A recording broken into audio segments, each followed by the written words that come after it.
Télé 50, simplement congolais.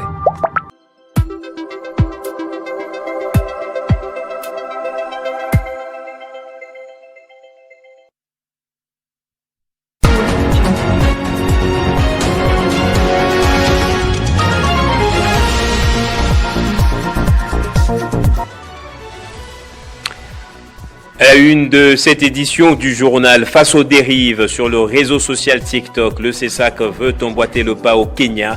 L'organe d'appui à la démocratie menace carrément de supprimer près de 2000 comptes. Une demande en ce sens a été faite à ByteDance.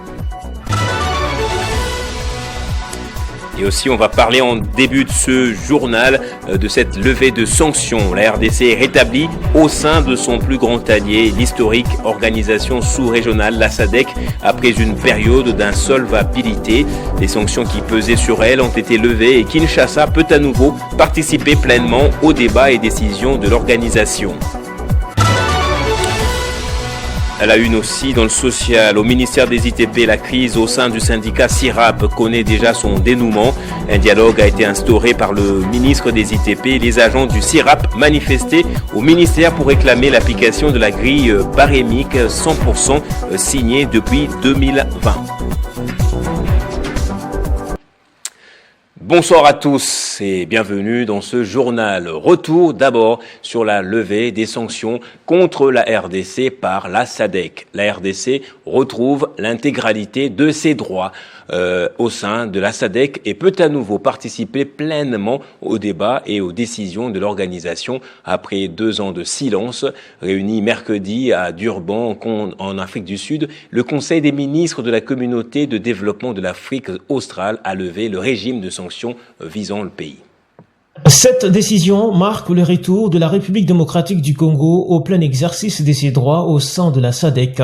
Désormais, Kinshasa pourra participer à toutes les réunions, consultations et processus des décisions de l'organisation. Elle pourra aussi défendre ses intérêts et faire entendre sa voix sur les questions politiques, sécuritaires, économiques et d'intégration régionale. Pour le gouvernement congolais, cette décision revêt une importance particulière dans les contextes actuels, notamment au regard des enjeux sécuritaire dans l'est de la RDC. Elle permettra à la République démocratique du Congo de prendre pleinement part aux mécanismes régionaux de recherche des solutions à la crise dans l'Est, mais également de renforcer sa coopération avec les 16 États membres de la SADC. Pendant 2 ans, l'absence de la RDC dans les instances de décision de la SADC l'avait marginalisée au moment même où la région s'impliquait dans la crise de l'Est. Avec ses retours, Kinshasa récupère un levier diplomatique essentiel. Il pourra désormais peser directement sur les discussions concernant les déploiements des forces régionales, les initiatives de paix et les projets d'intégration économique. Réunis en prélude au 46e sommet des chefs d'État et des gouvernements prévu le 17 août, les ministres de la SADC ont ainsi tourné la page d'une période de gel. La RDC, représentée par le ministre de l'intégration régionale, Floribert Anzoulouni, retrouve sa place à la table des négociations. Au-delà du symbole, le retour de la RDC pose la question de sa contribution. Le pays devra désormais s'aligner sur les décisions collectives de la SADC tout en faisant valoir ses spécificités, notamment la situation sécuritaire dans les Nord Kivu et les Sud Kivu.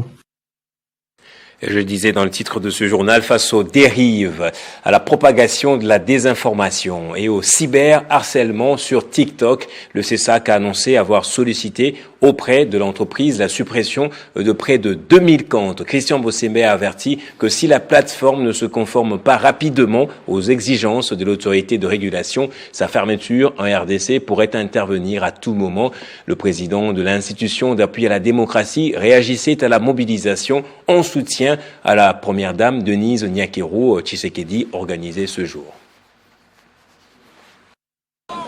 En des termes simples, bateau bakenda poto koluka mukanda na kombo ya Congo kofinga mboka na biso na ndenge ya libanda eza zone ya non droité. Nous allons jusque là arriver et la commission qui est en train d'être mise en place eza pona yango. Ce matin, le matin dont je vous parle, TikTok nous a fait savoir de sa disponibilité de supprimer ma compte tout le monde qui est dangereux.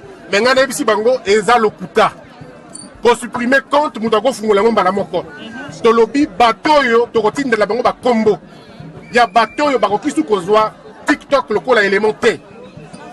Et seulement ceux qui TikTok a yoki biso wana, je préfère le dire en français pour qu'ils nous écoutent. Nous avons dit, les plateformes, vous êtes responsables de ce qui nous arrive.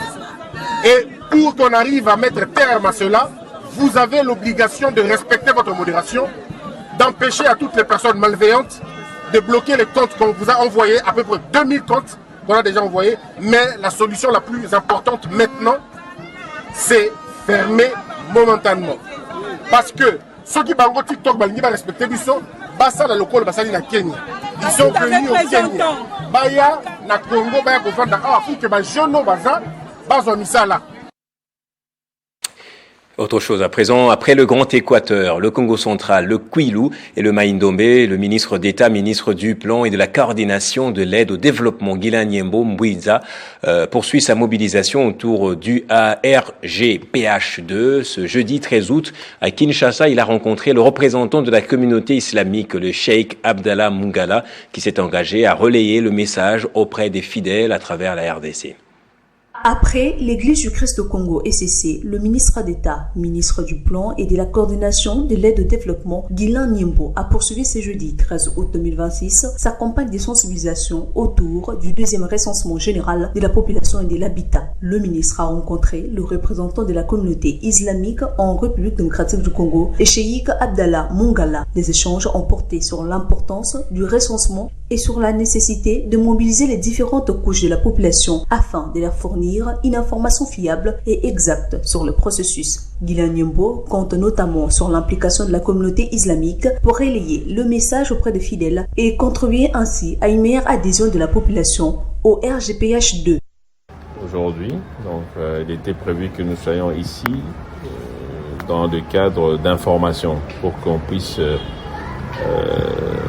comme je disais, respecter ceux qui gèrent un certain nombre de populations pour qu'ils puissent utiliser le langage, la culture, la manière qu'il faut pour que notre message puisse passer.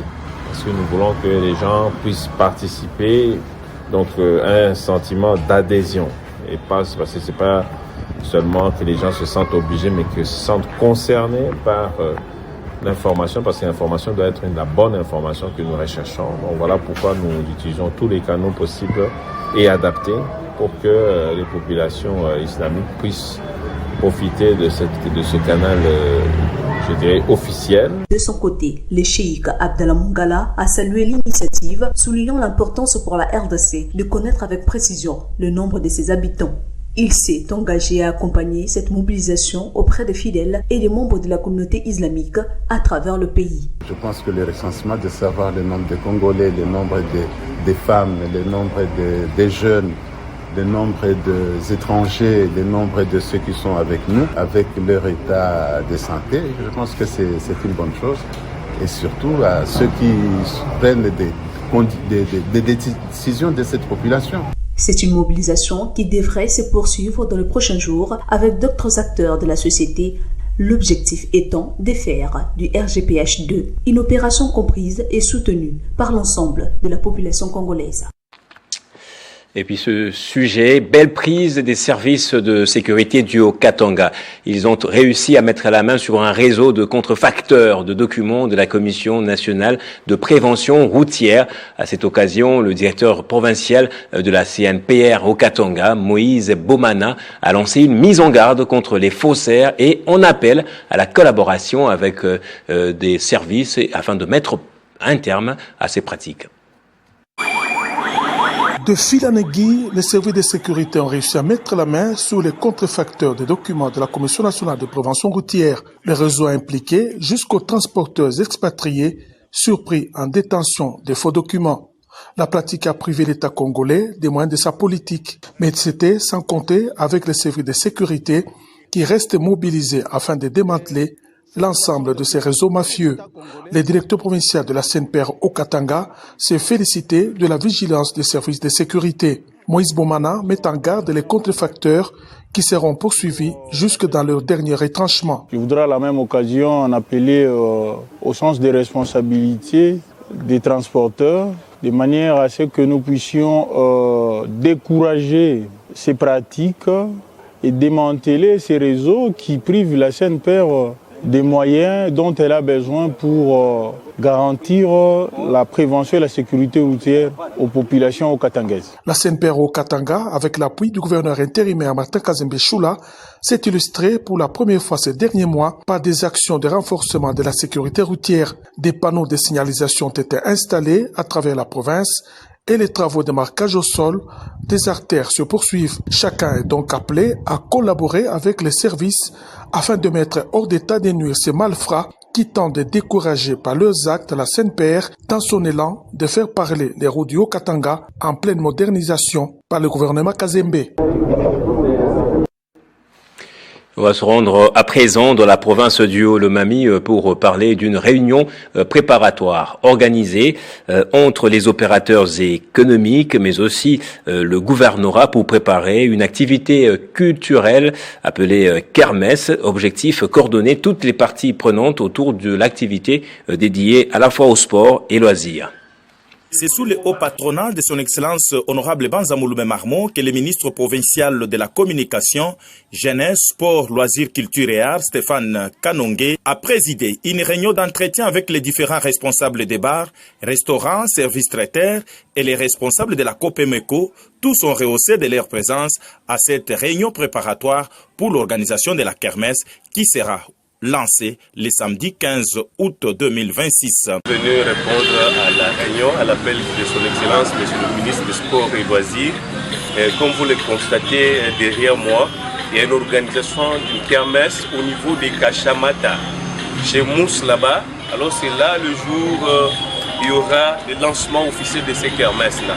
Alors c'est pourquoi nous sommes réunis aujourd'hui, différentes couches de la ville, les opérateurs économiques, les barman et que sais-je encore pour participer à cette rencontre organisée par le gouvernement provincial et surtout dans le cadre du sport loisirs comme vous l'avez constaté. Oui. Signalons que cette kermesse concerne toutes les classes confondues.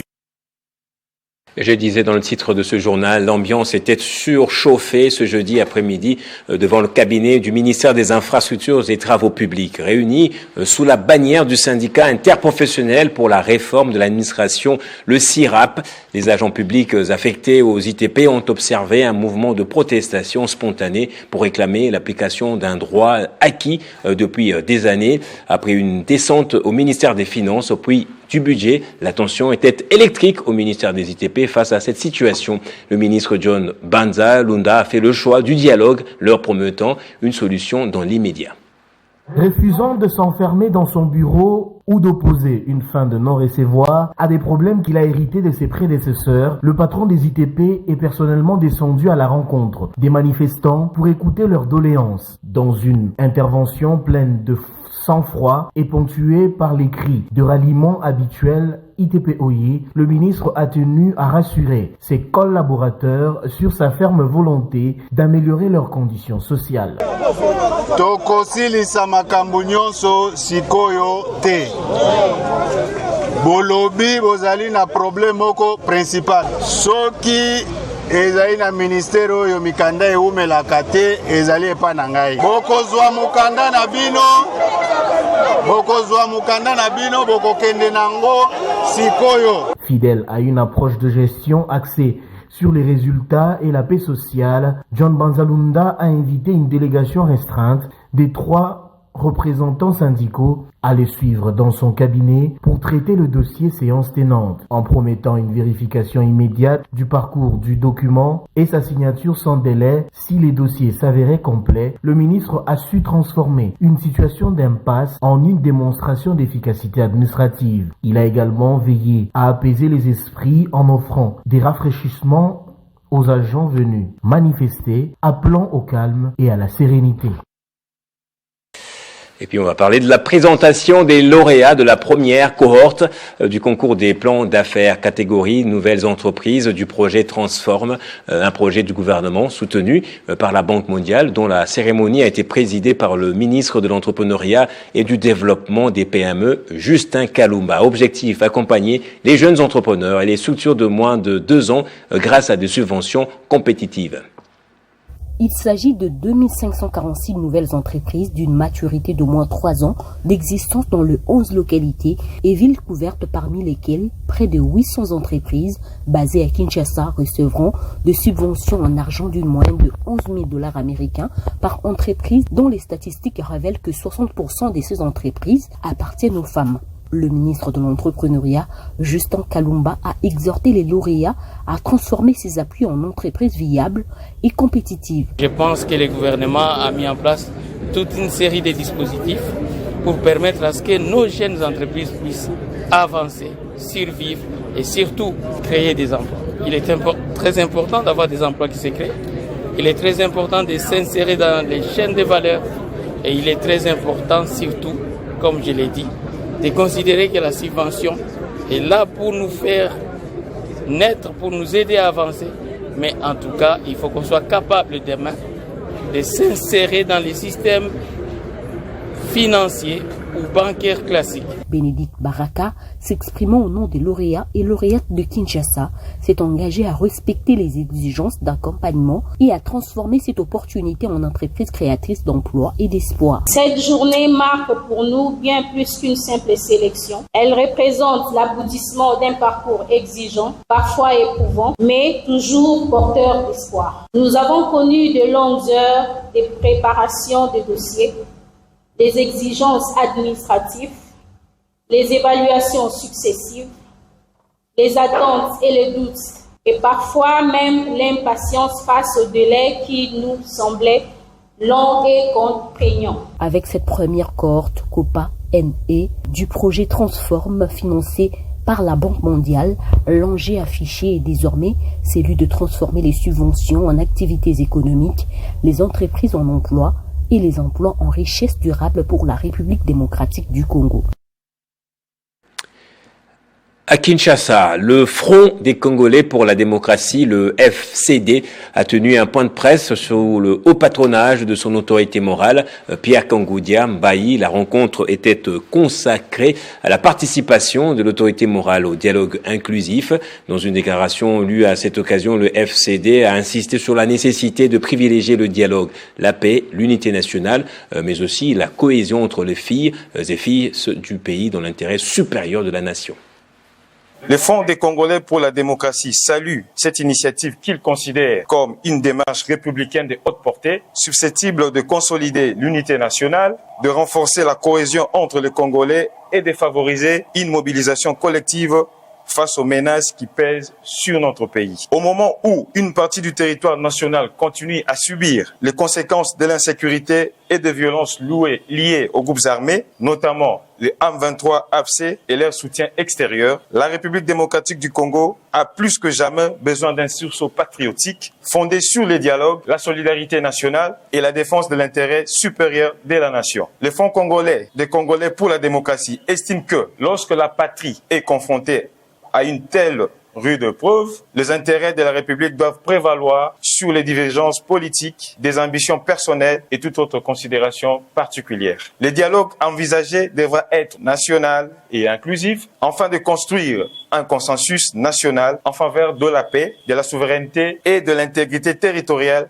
ainsi qu'à la refondation effective de l'État. Le Front des Congolais pour la démocratie appelle également tout Congolais à faire preuve de responsabilité, de vigilance et de patriotisme en s'abstenant de tout discours ou comportement devant alimenter les divisions ou de fragiliser l'unité nationale dans un contexte où notre pays a besoin de l'engagement de tous. Aujourd'hui, plus que jamais, l'heure est à l'unité, l'heure est au patriotisme, l'heure est à la solidarité nationale, l'heure est à la défense de la République. Nous réaffirmons notre soutien à toute initiative conforme à la Constitution et aux valeurs républicaines visant à préserver la paix, renforcer la cohésion nationale, défendre la souveraineté de la République démocratique du Congo, les intérêts supérieurs de la nation. On va parler d'un fonds à présent, le Fonds de développement du service universel, le FDSU, a procédé à la signature des premières conventions de subvention avec les opérateurs de télécommunications, marquant une nouvelle étape dans sa mise en œuvre de la connectivité universelle en RDC, présidée par le ministre des Postes et Télécommunications, José Mpanda. La cérémonie a également été consacrée à la présentation du premier rapport national sur le service universel. Le Fonds des services universels franchit une nouvelle étape dans son ambition de connecter progressivement les territoires de la République démocratique du Congo. Présidé par le ministre des Postes et Télécommunications, José Mpanda, la cérémonie a été marquée par la signature de premières conventions de subvention et la présentation du premier rapport national sur les services universels. Une première phase porte sur 40 sites qui serviront de point de départ à un programme plus vaste. L'objectif du gouvernement est de rapprocher les populations des services numériques, notamment dans les zones rurales et périurbaines où les investissements en infrastructures télécom restent souvent peu rentables pour les opérateurs. Au-delà des actes administratifs qui caractérisent les fonds de développement services universels, mais traduisent la volonté du gouvernement de concrétiser une vision. La vision de son Excellence M. Félix Antoine Tshisekedi Tshilombo, président de la République, la vision de connecter la République démocratique du Congo au travers les 145 territoires à l'horizon 2030. Selon le directeur général du FDSU, Paterne Binene Akadiat, cette signature marque le passage de la phase de planification à celle de l'exécution. Alors aujourd'hui, cet établissement, créé par décret sous l'impulsion de son Excellence, Monsieur le Président de la République, a donné des subventions pour que 40 localités en soient bénéficiaires aujourd'hui, pour un impact de 258 000 Congolais qui devront être couverts à travers cette subvention. Nous avons donné des subventions à RTL, Orange, Africell et Vodacom pour extendre leur signal sur au moins 10 localités. Le programme prévoit d'atteindre 300 sites dans une première phase avant de progresser vers 3000 sites et 100 centres communautaires numériques à l'horizon 2030 avec l'ambition de toucher près de 16 millions de Congolais. On va parler de la police à présent en itinérance. Le commissaire provincial de la police de Kinshasa a mis en garde les policiers déployés à Mitendi. Il leur a rappelé de bannir toute forme de tracasserie, d'extorsion et de brutalité envers la population lors des contrôles routiers. Contrôler les documents de bord ne doit en aucun cas signifier tracasser les usagers de la route. Telle est la ligne directrice rappelée aux policiers déployés à Mitendi, dans la commune de Mongafula. Ce quartier de l'extrême sud-est de la capitale a accueilli le commissaire provincial qui poursuivait ses patrouilles itinérantes à travers la ville. Pour lui, la vérification des documents doit se faire conformément aux procédures, sans rançonner les conducteurs ni transformer les barrières et points de contrôle en lieu de perception illégale d'argent. Une discipline qui est ici, autre pour bino, bossa musala malamute. Ba peki sibi toute barrière. Ba peki ko rançonner population. Bon on dit ma ba rançonner population ngeni. Ba peki sibi cette brutalité, les ko kanga mutu. Mais bino kanga mutu tiesinga. Bete fimbu. Bon mi ko sala fu. Waza ni nyona. Surtout comme vous avez ce qui bino vous avez des missionnaires. Et bandit ngeni bino, vous avez une mission moko yebani. Ya contrôler ba permis, ba plaque. Bon bani boni beaucoup ko sambisa. Même les infractions pénales, il y a droit commun. Il n'appartient pas à une unité d'intervention d'interroger. Bango les interventions nini, ba yeko kanga mutu na intervention, ba cette intervention à chaud. Ba zongi c'est une unité territoriale. C'est pas à eux. Bongo bango ba kanga permis mettre la poche na bango. Ozanini. Soki na yesu mbala oyo. Tokolongola bino boke pemeni. Cette mise en garde fait suite aux nombreux cris de détresse reçus de la population de cette partie de la capitale. Bien avant son arrivée à Mitendi, les commissaires divisionnaires Israël Kontou a entamé sa patrouille par une opération d'assainissement et d'évacuation de l'emprise publique au niveau du croisement de l'avenue de la Libération et du boulevard du 30 juin. Il a ensuite initié à titre pédagogique une opération de contrôle routier sur le boulevard du 30 juin. Après Mitendi, la tournée du commandant de la ville s'est poursuivie au rond-point Gaba où il a ordonné la dispersion de parkings illégaux ainsi que l'évacuation des occupants des emprises routières à l'origine des embouteillages monstres observés sur ce carrefour. Au niveau de la 10e rue de Mété, où il a bouclé sa patrouille, le commissaire provincial a lui-même régulé la circulation afin de contribuer à la résorption du bouchon qu'il a rencontré. Et pour terminer ce journal, le coordonnateur national de l'ASBL, les Amis Sangwa Lubandila, a effectué une descente de terrain dans le territoire de Kongolo. Face à une foule venue nombreuse pour l'écouter, il a salué les efforts du chef de l'État, notamment dans la concrétisation de la gratuité de l'enseignement à travers le territoire provincial. Passe au rappel des titres à présent. Face aux dérives sur le réseau social TikTok, le CESAC veut emboîter le pas au Kenya. L'organe d'appui à la démocratie menace carrément de supprimer 2000 comptes. Une demande en ce sens a été faite à ByteDance. Et puis la RDC est rétablie au sein de son plus grand allié, l'historique organisation sous-régionale, la SADC, après une période d'insolvabilité. Les sanctions qui pesaient sur elle ont été levées et Kinshasa peut à nouveau participer pleinement aux débats et décisions de l'organisation. Au ministère des ITP, la crise au sein du syndicat SIRAP connaît déjà son dénouement. Un dialogue a été instauré par le ministre. Les agents du SIRAP manifestaient au ministère pour réclamer l'application de la grille barémique 100% signée depuis 2020. C'est par ici que va se refermer ce journal. Merci infiniment à vous tous, mesdames et messieurs, pour votre attention. L'actualité continue sur votre chaîne Télé 50.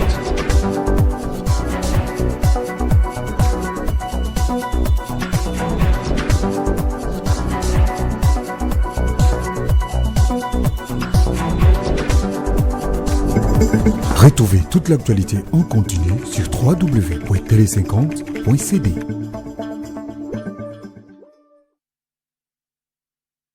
Les veuves et orphelins des professeurs d'université seront en sit-in le 19 août 2026 au Palais de la Nation pour saisir le président de la République. En effet, le collectif des veuves et orphelins des professeurs d'université de la RDC organise une manifestation publique pacifique le mercredi 12 août 2026 devant le Palais de la Nation dès 10h juste à 15h30. Objectif, saisir directement le président de la République afin d'obtenir son intervention personnelle et urgente en faveur des veuves et orphelins des professeurs d'université laissés dans l'abandon depuis les décès de leurs époux et pères. Au service de la nation, les professeurs d'université ont formé des générations de cadres. Aujourd'hui, leurs veuves et leurs enfants vivent dans une précarité extrême, privés des droits sociaux pourtant garantis par la loi. Ils réclament entre autres le paiement immédiat des indemnités de décès des comptes finales des professeurs d'université aux veuves et ayants droit. Car plusieurs veuves sont restées 5 ans, 10 ans, 20 ans et même 30 ans sans toucher le décompte final en violation de la loi. Le réajustement de la rente des survies conformément aux dispositions légales en vigueur.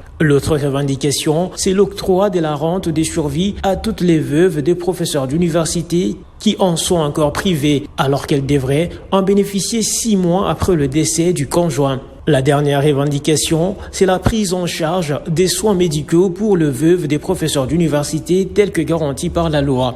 Par cette action, les veuves et orphelins des professeurs d'université de la RDC recherchent l'implication du président de la République, garant de la nation, pour instruire le gouvernement et les ministères concernés à régulariser sans délai la situation des familles des professeurs d'université décédés. Fait à Kinshasa, le 10 août 2026, pour le collectif des veuves des professeurs, la coordinatrice Annie Salomon Bicho, députée honoraire et veuve du professeur ordinaire Aouka Chamba.